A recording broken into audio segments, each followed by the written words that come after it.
तो ज्ञात होण्याकरता एकनाथ महाराजांनी सुंदर स्वरूपात हे दत्तात्रय आख्यान सांगितलेलं आहे. आपण ते पाहूया. भगवान शंकराने पार्वती माता बसली असताना एकांतात,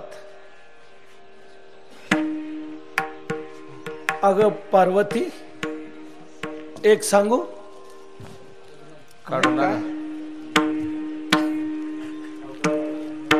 सावकाश सावकाश.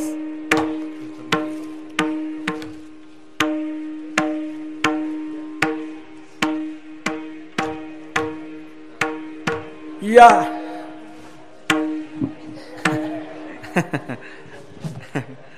विश्वामध्ये पतिव्रतेचं महात्म्य विशेष आहे बरं का. शंकर भगवान पार्वतीला म्हणतात,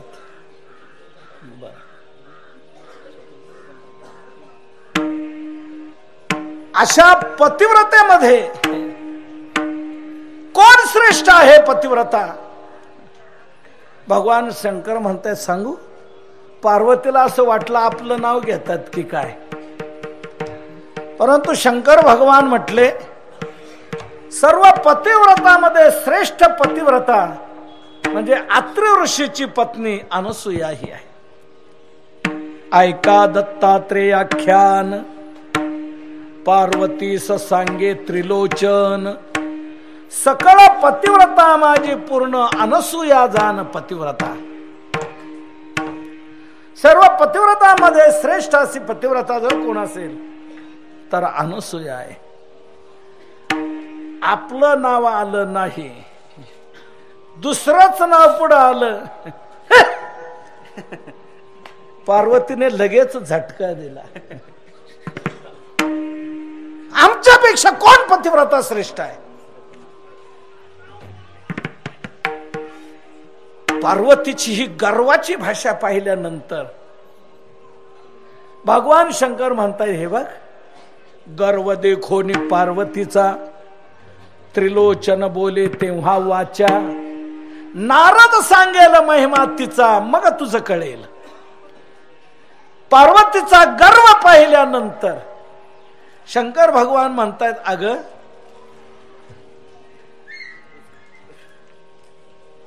तू काय लगेच झटका मारलास. ती कशी पतिव्रता आहे, कशी श्रेष्ठ आहे हे माझ्या बोलण्यातून तुला समजणार नाही. तुला माझं बोलणं पटणारच नाही.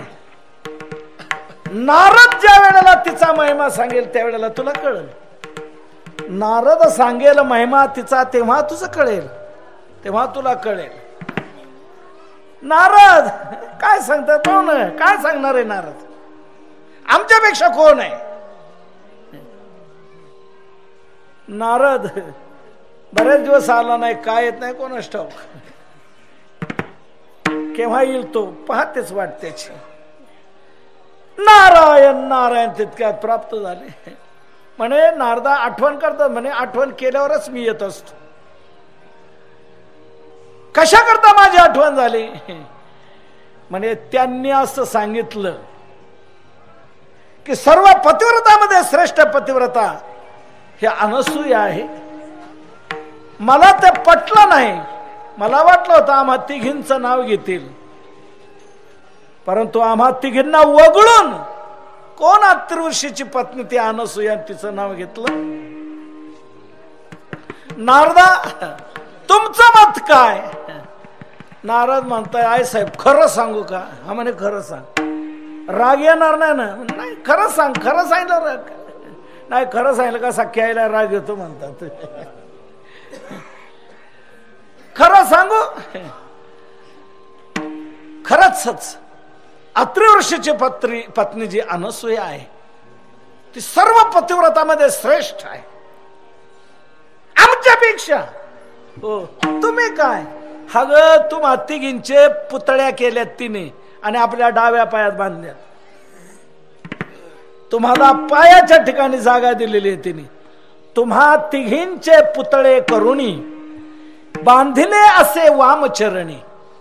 तुम्हा तिघींचे पुतळे केलेत. पुतळ्या अशा केल्या आणि डाव्या पायात तिने बांधलेले आहेत.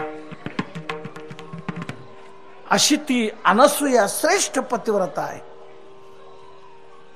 नारदा तुम्ही तेच म्हटलं, आहे तेच सांगणार, आम्ही दुसरं काय सांगणार. नारदा दुसरे का मला म्हणायचे काय, तिचा महिमा कमी झाला पाहिजे आणि आमची श्रेष्ठता व्हायला पाहिजे. असा काय मार्ग आहे का? मार्ग, मग मार्गाचा स्पेशालिस्ट मीच आहे. कशाचाही मार्ग आपल्याजवळ सापडेल, कशालाही मार्ग आपल्याजवळ सापडेल. म्हणे तिची कमतरता, तिची न्यूनता झाली पाहिजे, आम्ही श्रेष्ठ ठरलो पाहिजे. तिची न्यूनता कशाने होईल, आमच्यापेक्षा ती कमी कशाने होईल. म्हणजे पतिव्रता कमी होण्याचं एकच लक्षण आहे, तिचं पातिव्रत्य का भंगलं का ती संपली, ती खाली आली. मग पातिव्रत्याचा भंग कसा काय होईल, त्याला काय करायला पाहिजे, एक मार्ग आहे. तुमच्या मालकांना सांगा, तिच्याकडे जा तिथे आश्रमावर आणि तिला नग्न होऊन भिक्षा वाढायला सांगा. आम्हाला भूक लागली, भिक्षा पाहिजे आणि नग्न होऊन द्या. पतिव्रता स्त्री अन्य पुरुषापुढे नग्न होईल का? नाही. आणि झाली तर तिचं पातिव्रत्य राहील का? नाही, ती संपली जाईल. आणि दारात आलेल्या अतिथीची अपेक्षा पूर्ण करणं हे आश्रमीचं कर्तव्य आहे. म्हणून तुमच्या मालकांना सांगा, वचनबद्ध करून घ्या तिला आणि मग म्हणा, सांगा. मग काय, स्त्री हट्ट धरून बसली, हट्ट. शंकर भगवान म्हणतात, अगं काय हट्टाला पेटलीस, काय म्हणणं काय तुझं, तिचा महिमा कमी झाला पाहिजे, ही आमची इच्छा पूर्ण करा. नारदाने सांगितलं, हो सांगितलं. म्हणे कमी महिमा होण्याकरता काय सांगितलं का? हो सांगितलं ना. म्हणे मग काय सांगितलं, तिला नग्न होऊन भिक्षा मागायची. तुम्ही नग्न झाली का तिचं पातिव्रत्य संपलं. तेव्हा तुम्ही एवढं करा. हट्ट धरला पार्वतीने हट्ट धरल्यावर शंकर भगवंताने कबूल केलं, ठीक आहे जातो. काम झालं नारदाचं, निघाले तिथून, वैकुंठाला गेले. लक्ष्मी माता पुढे आले. नारदा आजचं काय वृत्त विशेष, तुमच्याजवळ नवीन बातमी मिळत असते. नवीन बातमी म्हणजे नवीन बातमी अशी आहे, कैलासात गेलो होतो, तिथे नवीन बातमी अशी घडली की अनसूयेची महती सर्व पतिव्रतामध्ये श्रेष्ठ अशी झालेली पार्वतीने ऐकल्यावर ती म्हणले, तिचा महिमा कमी व्हायला पाहिजे, आम्हा तिघींपेक्षा कोण पतिव्रता आहे. सावित्री, लक्ष्मी आणि मी, आम्हा तिघींपेक्षा कोण पतिव्रता श्रेष्ठ. तेव्हा तिचा महिमा कमी करायचा. तेव्हा मला विचारला उपाय, मी सांगितलं पातिव्रत्य भंग झाला का ती कमी होईल. आणि पातिव्रत्य भंग करण्याकरता मालकांना तुमच्या पाठवा, नग्न भिक्षा वाढायला सांगा. तेव्हा पार्वतीने ते करायचं ठरवलंय. शंकराकडे ती गेली आहे, म्हणून तुम्हाला जाता जाता सांगावं म्हणून मी इथे आलेलो आहे. तुमच्यापेक्षा पतिव्रता ती अनसूया श्रेष्ठ आहे. आणि नारदा, तिचा महिमा कमी झाला, सांगा विष्णूला जायला. मग बरं सांगते म्हणे, आता जातो मी, चाललो पुढे, माझं काम झालं इथलं. नारदाने आपल्या आईबापांना सोडलं नाही. सत्यलोकाला गेले. सावित्री मातेला सांगू लागले की कैलासात वैकुंठात असं असं घडलंय, तुम्हाला त्याची माहिती मिळावी म्हणून मी आलेलो आहे. अनसूया सर्वश्रेष्ठ पतिव्रता. मान्य झाल्याने त्या दोघांनी आपल्या मालकांना पाठवायचं ठरवलेलं आहे तिचा महिमा कमी करण्याकरता. म्हणजे मार्ग काय, नग्न होऊन भिक्षा वाढणं. आणि त्या दोघींनी ठरवलेलं आपल्या मालकाला सांगायचं, बघा तुम्ही बाबांना सांगा. बरं झालं नारदा तू सांगितलंस. तिघींनी आपल्या मालकांना सांगितलं, तयार केलं. स्त्री हट्ट देवांनाही पुरवावा लागलेला आहे. तेव्हा जायचं ठरलं तेव्हा माग पुढे जाण्यापेक्षा एकत्र जाऊ ना. मग लगेच एकमेकाला मोबाईल केले. तुम्ही कुठे आहात? आपल्याला जायचं अत्रि ऋषीच्या आश्रमाकडं. हो म्हणे, आमच्याही घरून तसंच ठरलंय, आमच्याही घरून तसंच ठरलंय. तिचा हट्ट आग्रह आहे म्हणे, आमचं तसंच झालं, तिच्याच हट्टाने मी निघतोय. तिघांचं याप्रमाणे तिघांचं येऊन ठरलं यायचं. एकत्र आले आणि माध्यान्ह काळात जाऊन आश्रमावर पोहोचले. अत्रि ऋषी आले, लगेच नमस्कार केला, वंदन केलेलं आहे, पाद प्रक्षालन केलं आहे, गंध लावलेला आहे, पुष्पमाळा घातलेली आहे, पूजा अर्चा केलेली आहे, आरती ओवाळले, हात जोडून उभे आहेत. म्हणे काय अपेक्षा आपली? म्हणे अनसूयेला बोलवा. ठीक आहे, ऋषींनी सांगितलं अनसूयेला बोलवलं. अनसूया आली. तिने लगेच वंदन केलेलं आहे, पाद प्रक्षालन केलेलं आहे, पूजा अर्चा केलेली आहे, हात जोडून उभी आहे. काय सेवा? म्हणे सेवा एकच आम्हाला हवी आहे. आम्हाला भूक लागलेली आहे, आमच्या भुकेची संतुष्टी करण्याकरता आम्हाला तुम्ही जेवण द्या, पण तुम्ही नग्न होऊन द्या, ही आमची अपेक्षा आहे. एकदम धक्का बसला. अहो, पतिव्रतेला नग्न होऊन भोजन द्या म्हटल्यावर काय वाटेल? पण ह्या देवता आहेत. ठीक आहे, ही परीक्षा पाहण्याकरता आपल्याला आलेले आहेत, तर परीक्षेत उतरलंच पाहिजे. परीक्षेला जो घाबरतो तो खरा विद्यार्थीच नाही. विद्यार्थ्याला परीक्षेचा उलट उत्साह पाहिजे, कारण परीक्षेतून विद्यार्थ्याच्या अभ्यासाचं एक महत्व सिद्ध होत असतं. परीक्षेतून गुणवत्ता सिद्ध होत असते, परीक्षेतून महत्ता श्रेष्ठता सिद्ध होत असते.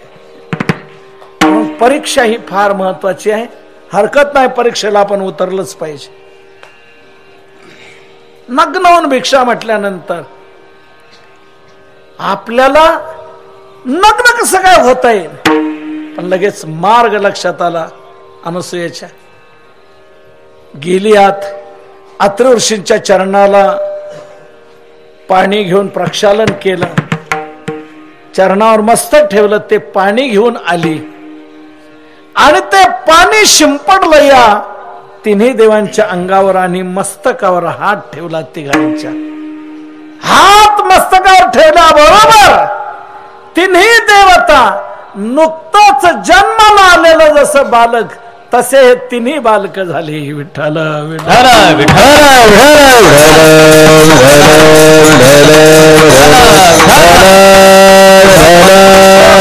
लगेच त्या तिन्ही बालकांना घेतलं.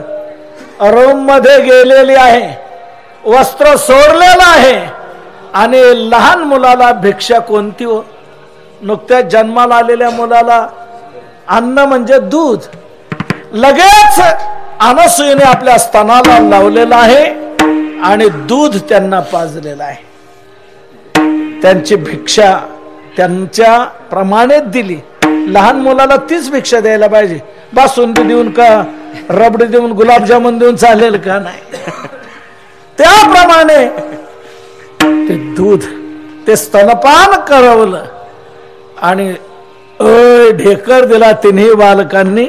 लगेच अनसूयेने त्यांना खाली ठेवलं, वस्त्र परिधान केलं आणि पाळण्यात घातलं आणि झोके द्यायला लागली.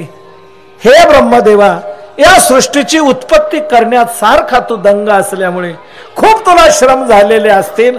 आता निवांत झोप, मी तुला झोका देते.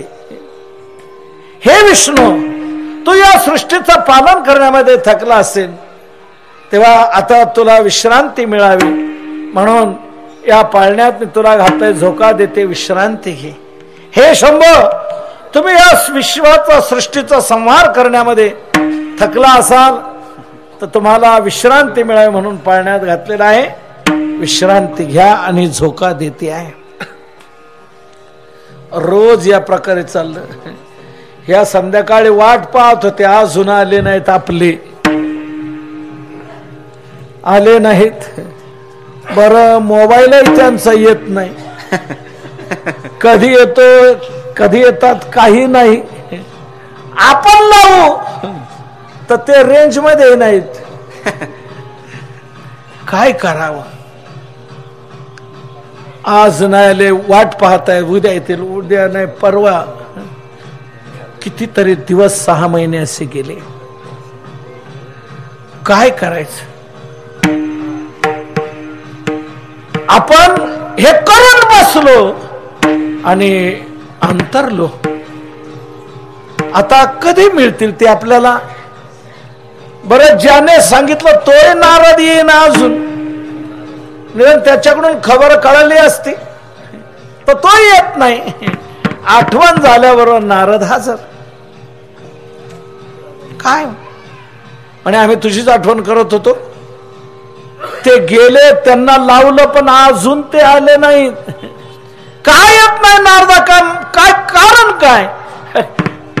त्या अनसूयेने त्यांना लहान बालक केले, पाळण्यात घालून झोका देते, त्याला ते स्तनपान देते. आता तुमचे ते नाही. काय करता नारदा? ते आम्हाला मिळालंच पाहिजे. आम्ही तिचं महात्म्य कमी करण्याकरता म्हणून तुम्हाला मार्ग विचारला, तुम्ही सांगितलं. तर आता कसं काय व्हायचं? नारदा, काही मार्ग आहे का ते परत? म्हणजे आपल्याकडे मार्ग सगळे आहेत, मार्गाची कमतरता नाही. म्हणे मग ते कसे येतील?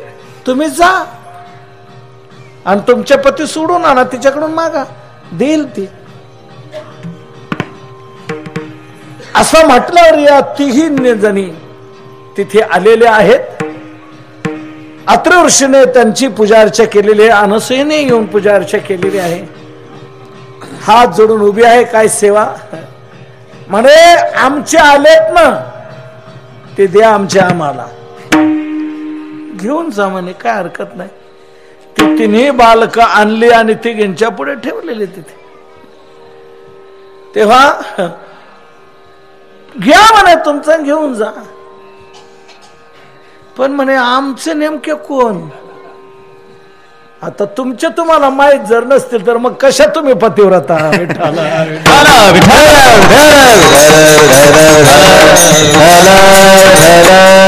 ज्या स्त्रीला आपला पती ओळखत नसेल, पती कळत नसेल, ते पतिव्रता कसे?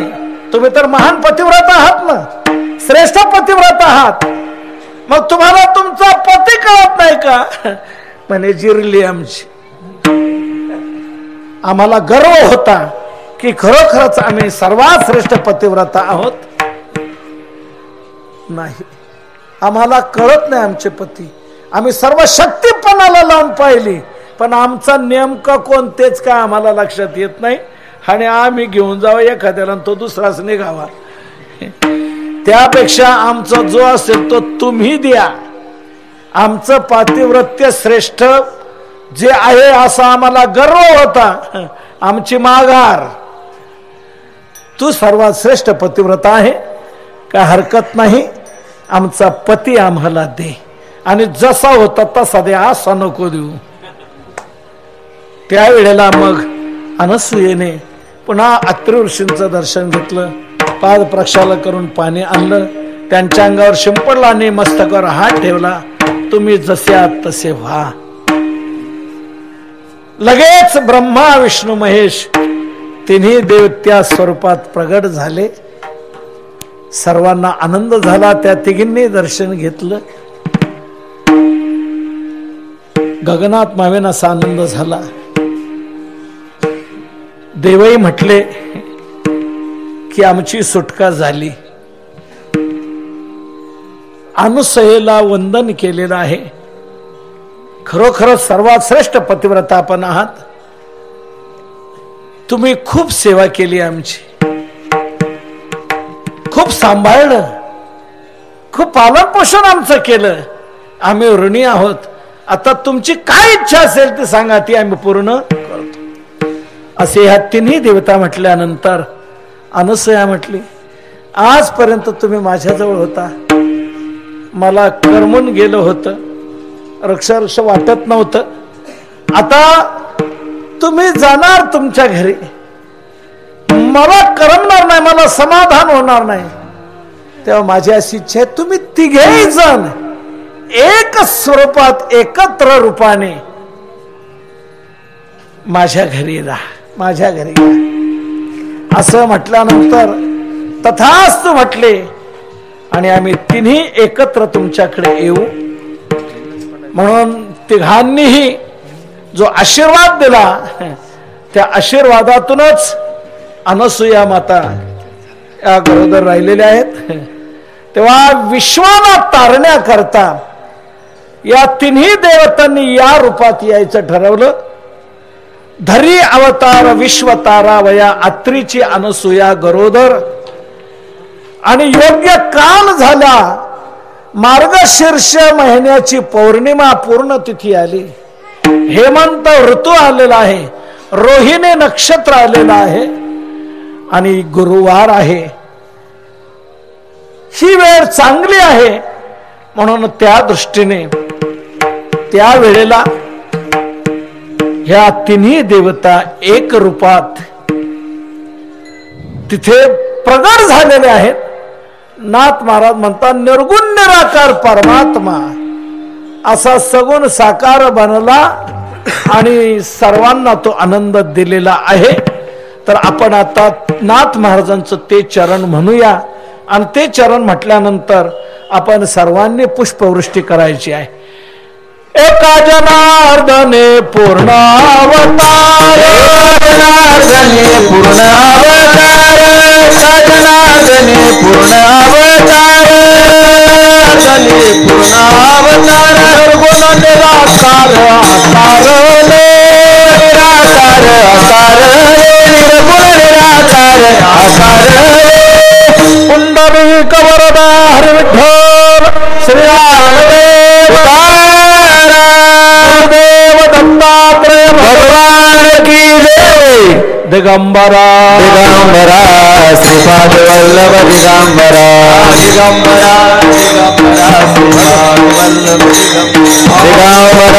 दिगंबरा श्रीपाद वल्लभ दिगंबरा दिगंबरा श्रीपाद वल्लभ दिगंबरा दिगंबरा दिगंबरा श्रीपाद वल्लभ दिगंबरा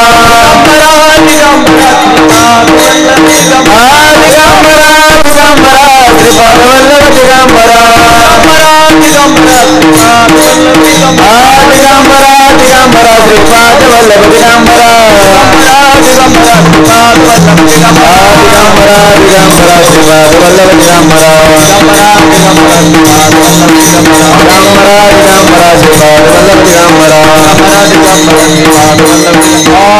ईश्वर माऊली ज्ञानराज माऊली ज्ञानेश्वर माऊली ज्ञानराज ज्ञानेश्वर माऊली ज्ञानराज माऊली ज्ञानराज माऊली ज्ञानेश्वर ज्ञानेश्वर ज्ञानेश्वर माऊली ज्ञानराज माऊली ज्ञानेश्वर ज्ञानेश्वर ज्ञानेश्वर माऊली ज्ञानराज माऊली ज्ञानेश्वर माऊली ज्ञानराज माऊली ज्ञानराज माऊली.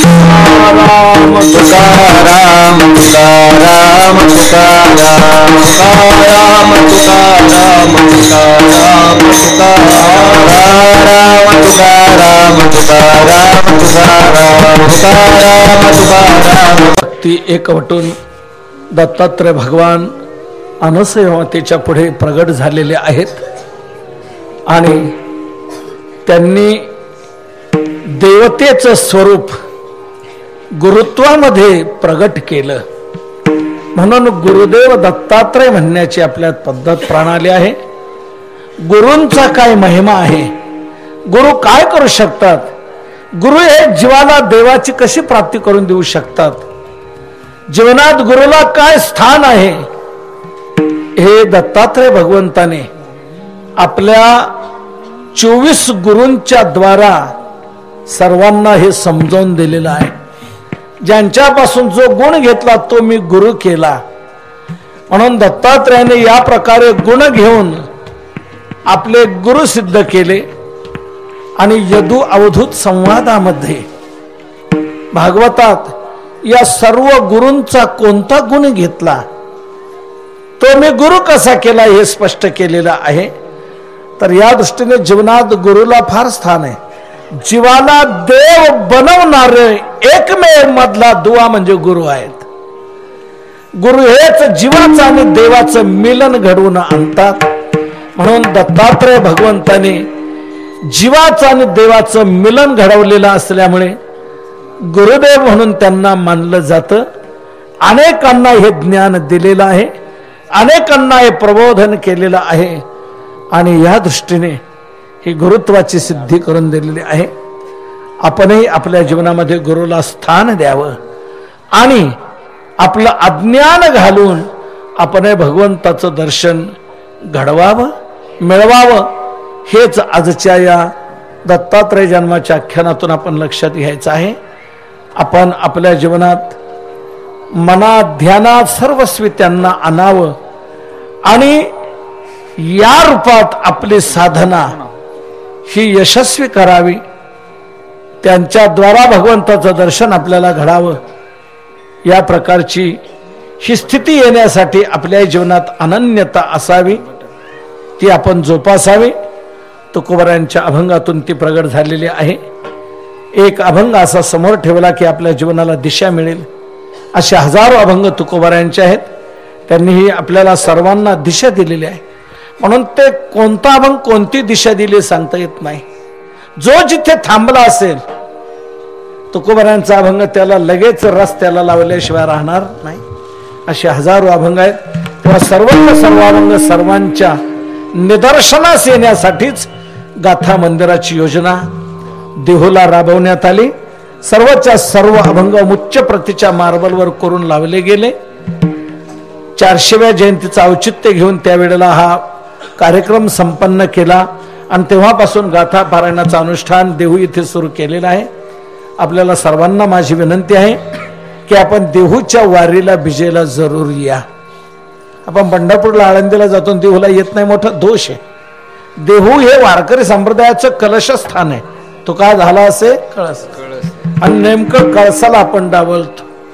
मंदिर म्हटलं की कळस पाहिजे की नाही, आपण काम केलं की नाही, आणि त्याच्यावर कळस बसवल्याशिवाय सांगा मंदिराची पूर्णता होईल का? नाही. तशी वारीची पूर्णता कळसाला आल्याशिवाय होणार नाही. जोपर्यंत देहूला येत नाही तोपर्यंत तो हाफ वारकरी, अर्धा वारकरी. देहूला येईल त्यावेळेला तो पुरा वारकरी होईल. तेव्हा फाल्गुन शुद्ध नवमीला आठवण ठेवून सर्वांनी देहूला या. मुक्कामी तिथे जमलंच तर 4 दिवस आणखी सवड करून पायी या. तुकारामवाडी ते देहू असा पायी दिंडी सोहळा पण सुरू केलेला आहे. 4 दिवसात आपण देहूला जातो.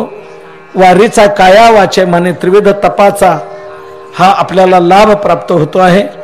आणि त्या दृष्टीने वारीचं हे सान्निध्य घडतं आहे.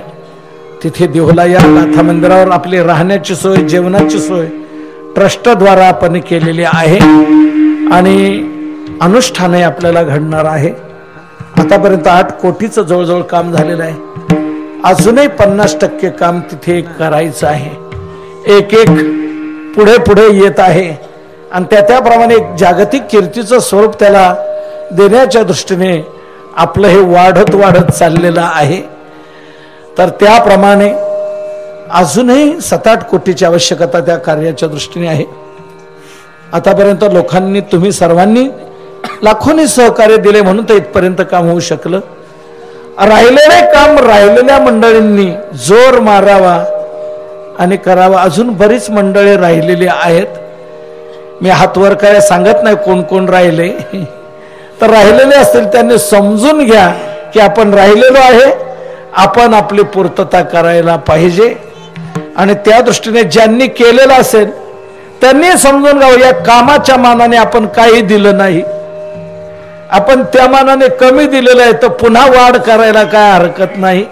आपली परिस्थिती आता चांगली झालेली आहे. पाणी सगळीकडे फिरत आहे, आपण सर्व उत्पन्न सर्व बाजूने वाढलेलं आहे. तर आता वाढत्या कार्याला वाढता हात द्यायला काय हरकत नाही.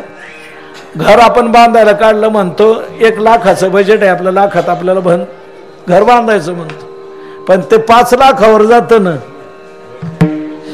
होत नाही. म्हणून त्या दृष्टीने ते व्यवस्थित करणं, तसंच हे जागतिक कीर्तीचं स्मारक आपल्याला घडवायचं आहे. म्हणून हे वाढतं स्वरूप आहे. तरी सर्वांनी या वाढत्या कार्याच्या दृष्टीने वाढता हात पुढं करावा आणि हे पार पाडावं. तसंच विजेनंतर अन्नपूर्णा सदन तिथे पूर्णत्वाला येणार आहे, सत्संग भवन पूर्णत्वाला येणार आहे. त्यानंतर आपण दुसरी योजना तिथे आखतो आहोत. तुकोबराने म्हटले सर्वभूती द्यावे अन्न, अन्न सर्वभूतांना द्यावं अशी तुकोबरांची आज्ञा आहे. म्हणून अन्नपूर्णा सदन झाल्यानंतर अन्न दिलं गेलं पाहिजे, आलेल्या लोकांना विनमुख लावता कामा नये. म्हणून दररोज तिथे अन्नदान घडावं आलेल्या लोकांना, अशी एक भावना निर्माण झालेली आहे. म्हणून 365 दिवसाचे 365 लोक तयार असे करायचे. त्यांनी आपली निश्चित तारीख सांगायची आहे, या दिवशी आमच्या नावाने तिथे अन्नदान व्हायला पाहिजे. तर याप्रमाणे नाव नोंदणी आता सुरू झालेली आहे. ज्याला जी तारीख हवी असेल ती तारीख त्याप्रमाणे नोंदवायची आहे आणि ती कायमची पिढ्यानपिढ्या आपल्याला ते कायमचं ते अन्नदान घडवायचं आहे. तर या दृष्टीने सर्वसाधारण 500 लोक तरी त्या 2 तासात येऊ शकतात आणि त्यांना भोजन साध्या प्रमाणात म्हटलं तरी 10 रुपये 5,000 लागू शकतं. तेव्हा 5,000 देऊन ह्या वर्षाचं नाव नोंदावं आणि पुढच्या वर्षापर्यंत त्याप्रमाणे 75,000 फिक्स डिपॉझिटला असे ठेवावेत की त्याच्यावर दरवर्षी 5,000 रुपये व्याज निघत जाईल आणि त्याचं कायमचं अन्नदान तिथे पिढ्यानपिढ्या चालू राहील. तर या प्रकारची योजना आखण्यात आलेली आहे. ज्यांना अन्नदान घडावं अशा पुण्यक्षेत्रात घडावं असं वाटत असेल त्यांनी, दिवस थोडेच आहे 365, जनता महाराष्ट्राची भरपूर आहे, आपला नंबर मागं राहील. म्हणून लवकर नावं नोंदवून या प्रकारे ही अन्नदानाची संधी कोणी दवडू नये अशी मी आपल्याला विनंती करतो. आणि आपण सर्वांनी गाथा मंदिरावर विजेच्या उत्सवाला या ही प्रार्थना करतो आणि सेवेला विराम देतो. झालेली सेवा दत्तात्रयांच्या चरणी समर्पित करून एकच करुणा भागतो, तुम्हाला सर्वांच्या अंतःकरणात ते सद्विचार निर्माण होऊन आपण सर्वजण सत्पथगामी बनून आनंदाचे सम्राट होत. आपल्याही या स्थानी खूप मोठं काम आपण या हाती घेतलेलं आहे. हे जीर्णोद्धाराचं, सभामंडपाच्या जीर्णोद्धाराचं काम, मंदिराच्या शिखराचं काम आपण चांगल्या प्रकारे घडवलेलं आहे. यात काही त्रुटी राहू नये, चांगल्या प्रकारे ते पूर्णत्वाला यावं ही फार मोठी संधी आपल्याला प्राप्त झालेली आहे आपल्या संपत्तीचा सद्विनियोग करण्याची.